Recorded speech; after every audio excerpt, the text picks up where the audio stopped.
ngayon ni NBI Director Melvin Matibag na isang kaanak ng isa sa 18 dating sundalo ang lumantad bilang whistleblower. At ayon sa sinumpaang salaysay nito sa NBI Special Action Unit, binayaran umano ang mga dating sundalo ng isang dating kongresista kapalit ng kanilang testimonya sa flood control project. Alaka! Paano na ngayon mga kababayan ito, ha? O saan mapapanood? Tumingin ho kayo sa wall ko, sa Mike Cervera, sa Facebook. Nandyan po mga kababayan. At saka ilang beses na hong nilapag dyan ni Arnold Lopez yan, ha? Nako, mga kababayan. Paano na ngayon ito? So, magkikita-kita na sila bukas. At imbitado yung mga 18 Marines. Di ba? Ngayon kasi mga kababayan, ang sinasabi nila, umiiwas daw itong mga senador na kaalyado ni Sherwin Gatchalian at ni Erwin Tulfo. Yun ang nila sinasabi. Halos lahat ng mga DD shit sinasabi nga, mga kababayan, iniiwasan daw. Oo. Ha? Ganda. Believe ka na, Marites Musne? Ha? Sunog na sunog sila, no? Nga, no? Tingnan mo, hindi makamove on pa si Marites Musne. Kailangan binoblow out nyo ako niyan. Di ba? Ibo-blow out nyo ako pag nagkita-kita tayo. Halimbawa, nasa Japan kayo. Nasa Hong Kong. Nasa Taiwan. Nasa Korea. Nasa Middle East, ayoko doon. Tsaka na ako pupunta ron, ha? Hindi, less bank. Replay po.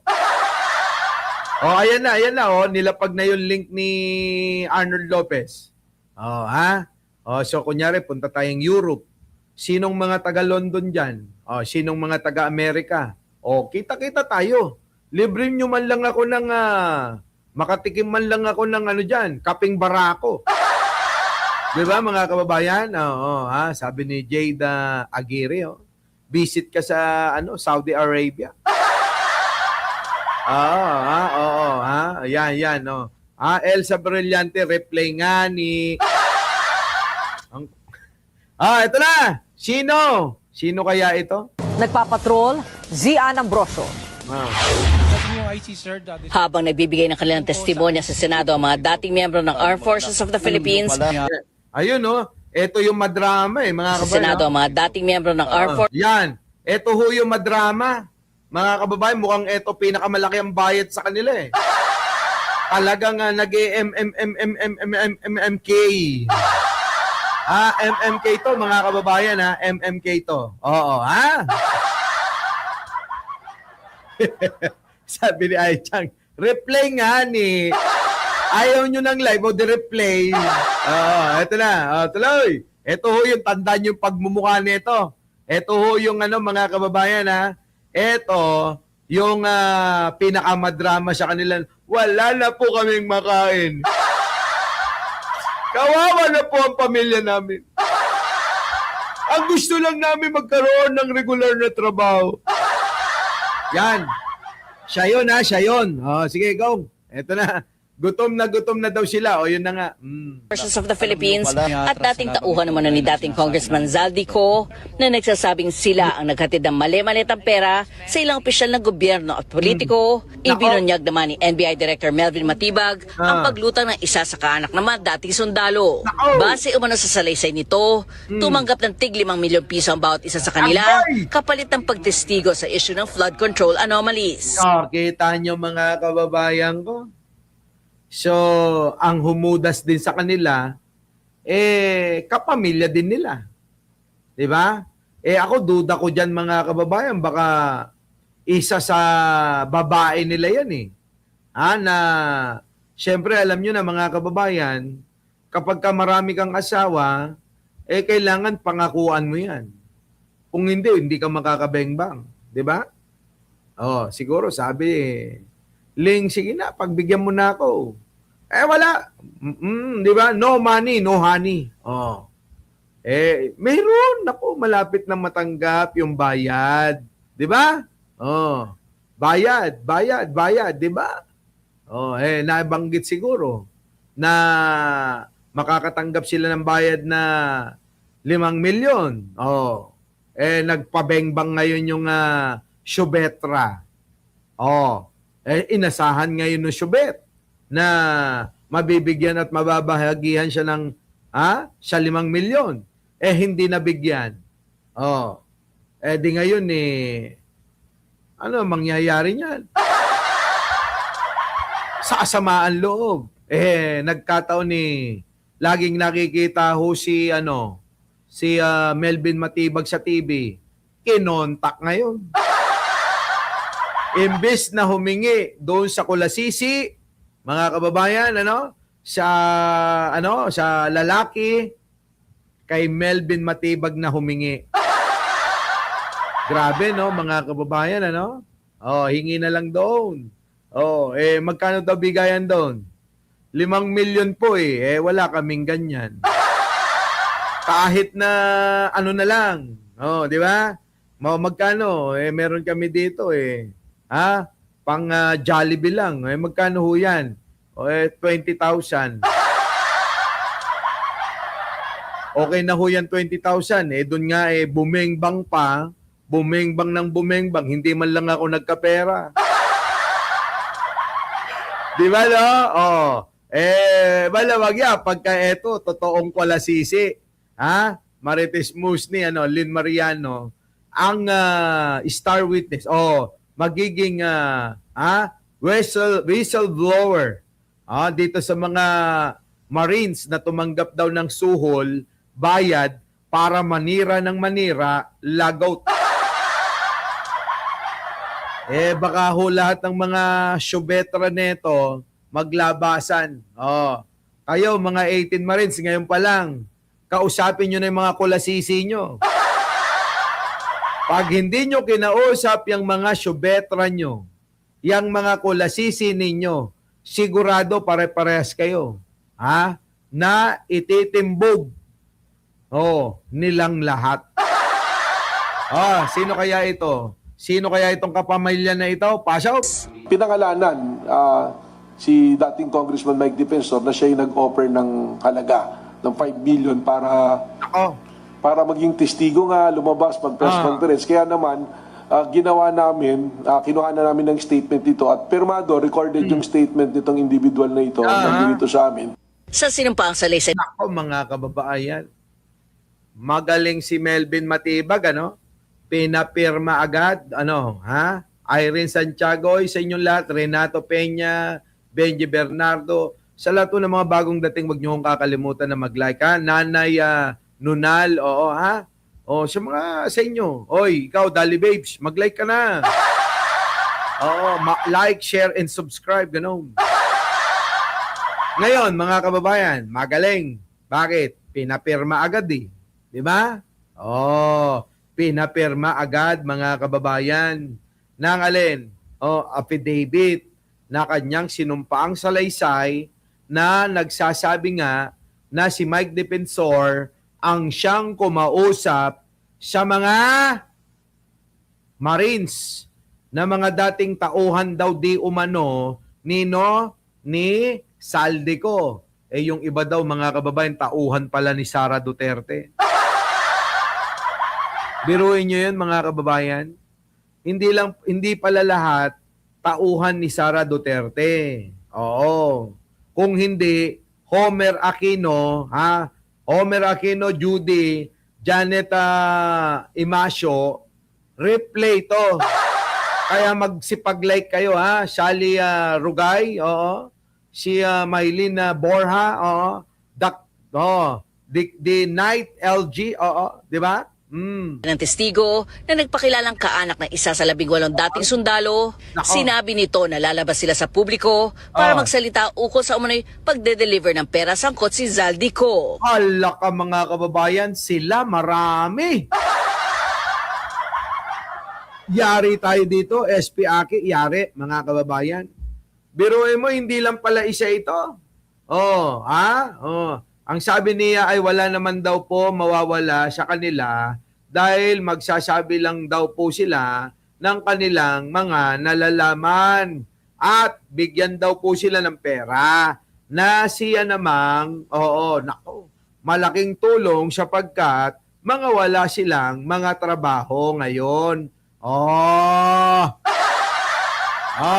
Una nang pinatawag ng NBI ang mga dating sundalo at kanilang abogado na si Attorney Levy Baligod noong Marso.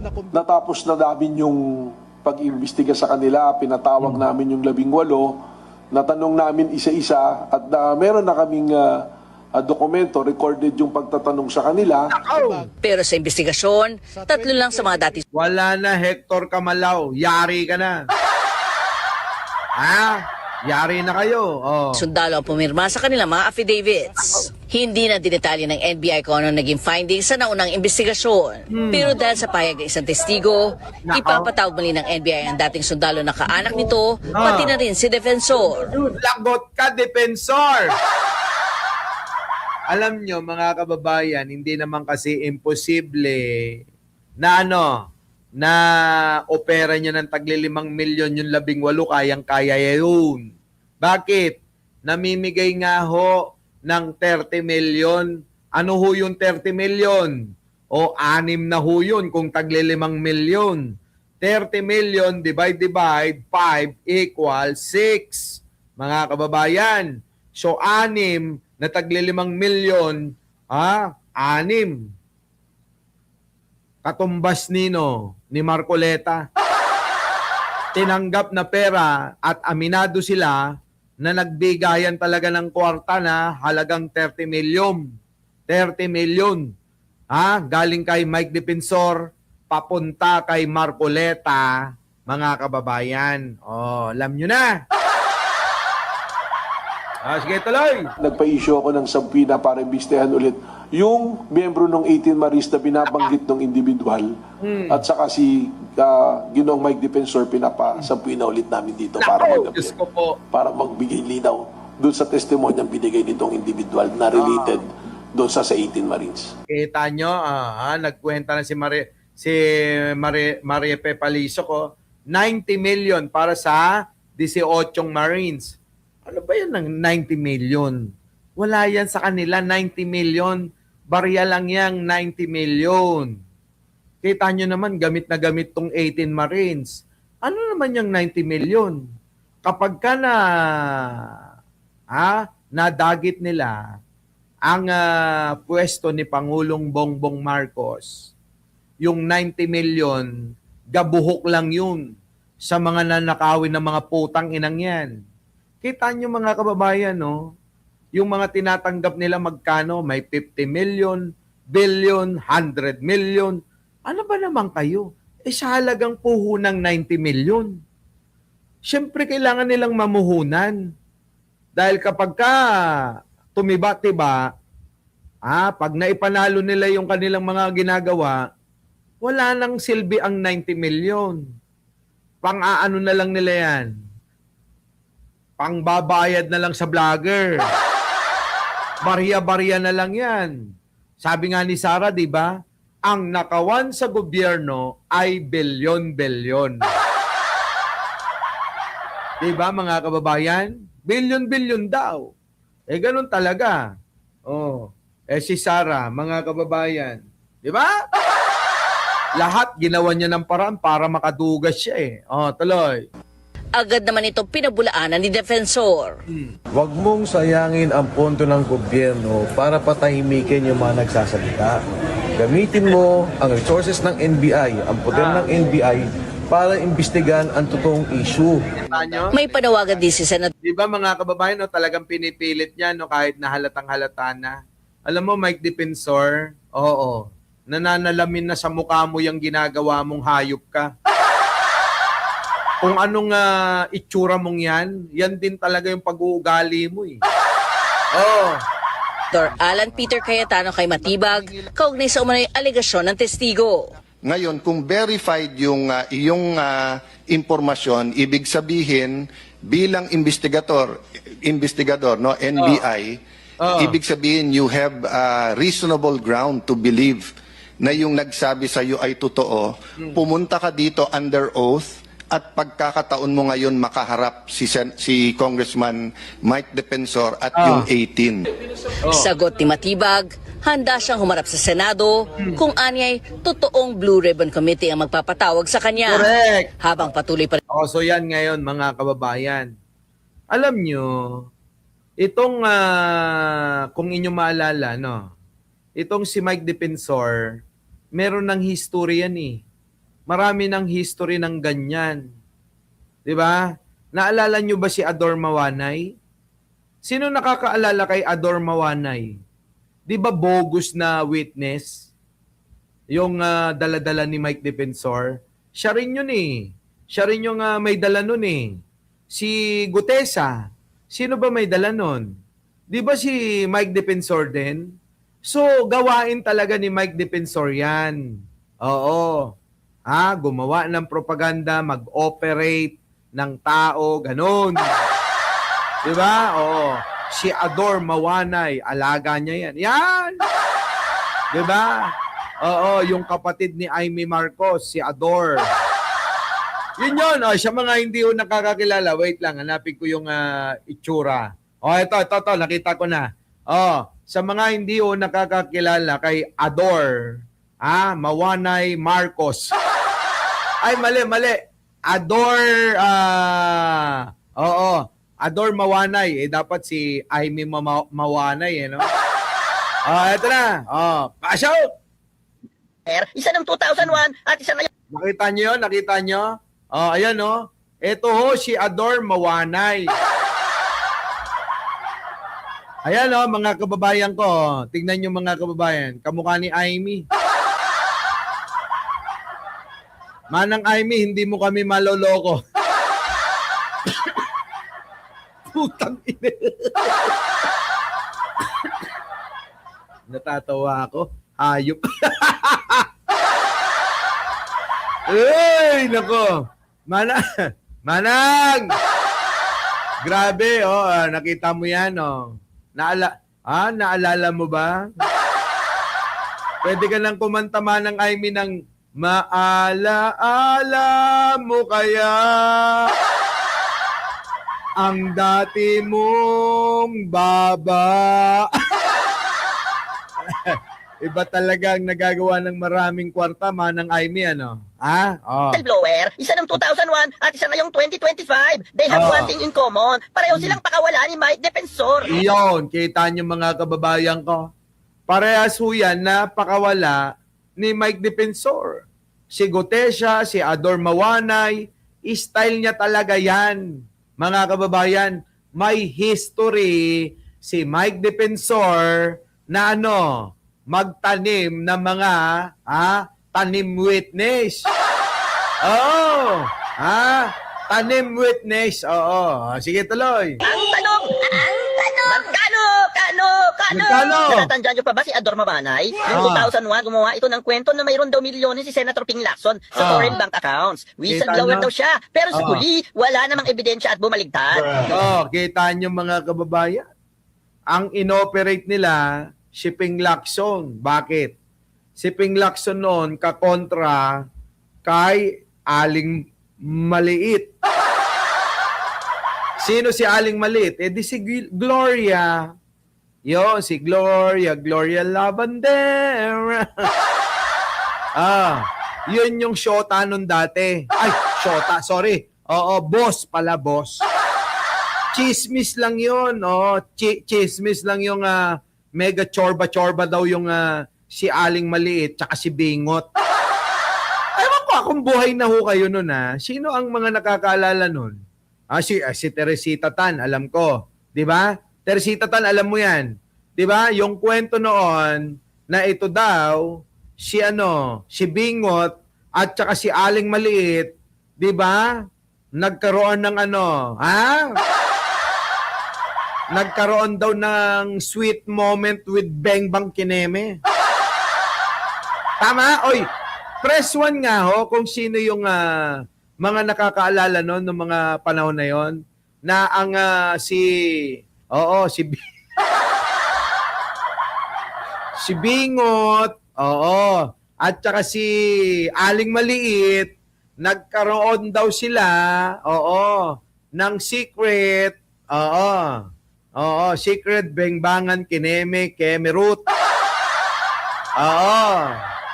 Kasi nga daw, nung panahon daw na yon, wala na. Ang laki daw ng tiyan nung isang Mike. Parehas naman Mike eh. Di ba? Parehas Mike.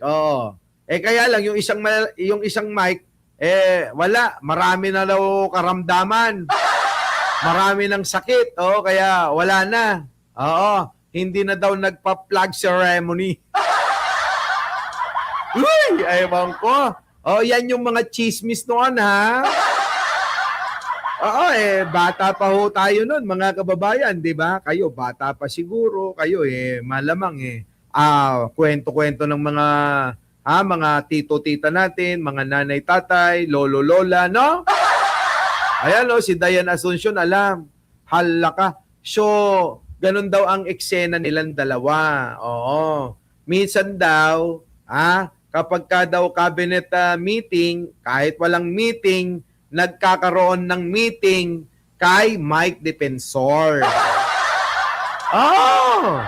Kahit walang meeting, magkakaroon daw ng meeting eh. Oy, Mike Defensor yun, Jun, hindi ako yun. Mike Cervera, yun yung merong interview. Di ba? Alma Kawili, natatandaan mo ba yun? Yan.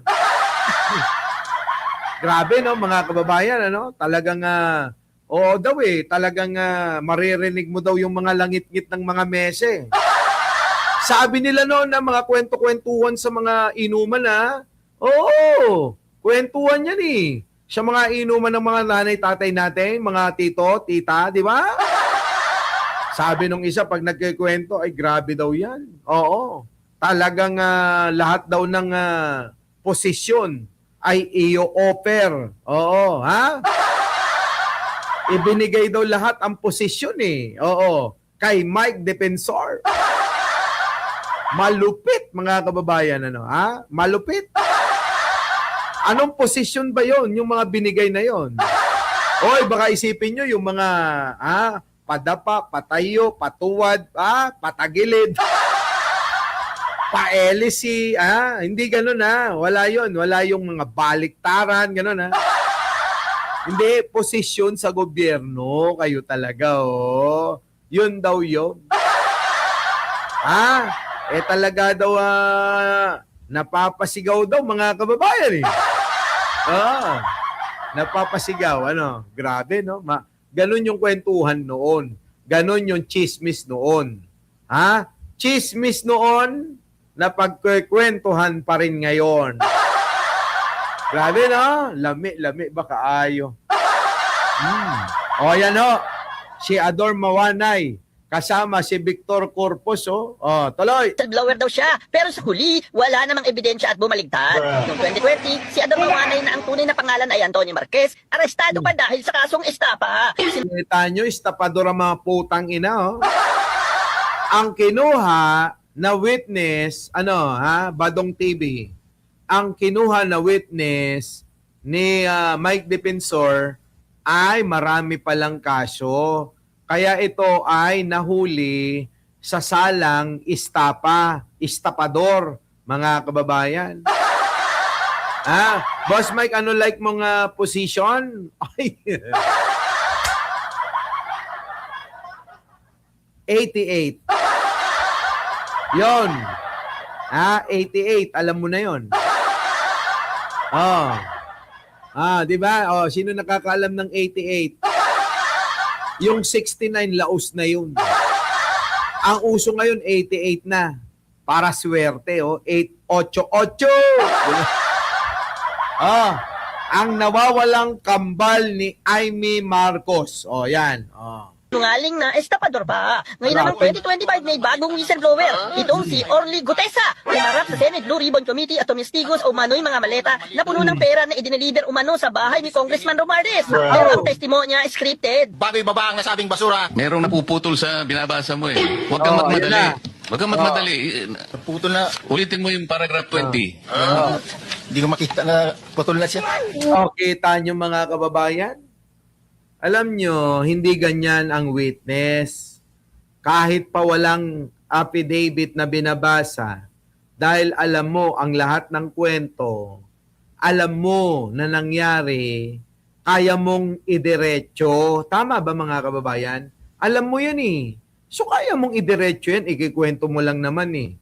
O bakit tong si Marcoleta, may nakakalimutan daw na paragraph 20 na hindi nababasa. Kaya kulang na lang mga kababayan, alam nyo, kutusan niya. Kasi yung kanyang witness na si Gutesa, tatanga-tanga. O ang tanong, nasan na si Gutesa? Bakit hindi na nagpakita? Kung totoo na talagang si Gutesa ay totoo yung sinasabi niya, bakit wala na? Bakit hindi na nagpakita? Para hindi sila mapahiya kasi nga, alam naman nila na si Gutesa, hindi naman talaga totoo yung sinasabi niya. Ang nangyari, kumuha sila ng iba. At huwag niyong kakalimutan, si Gutesa ay bata rin ni Mike Defensor. Si Mike Defensor din ang nagdala dyan. Kanino? Kay Marcoleta. O, tatanggi ba si Marcoleta?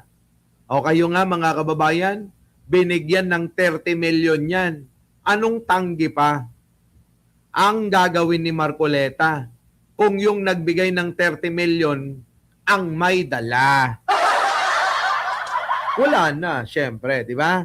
Oh, kaya kinuha niya kahit na boplox. Hindi ko makita na putol na siya.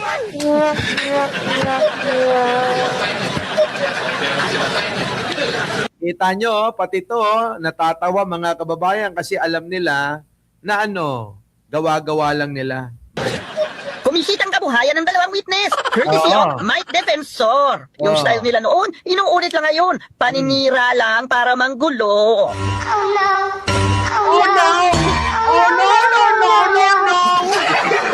Diba? So alam nyo na mga kababayan, itong mukhang yan mga kababayan, mukhang tumibati-ba talaga ito nung panahon ni Aling Maliit. Oo. Kaya nakaipon to ng matindi mga kababayan eh. Oo, di ba? Ha? Ngayon alam nyo na ha? Oo.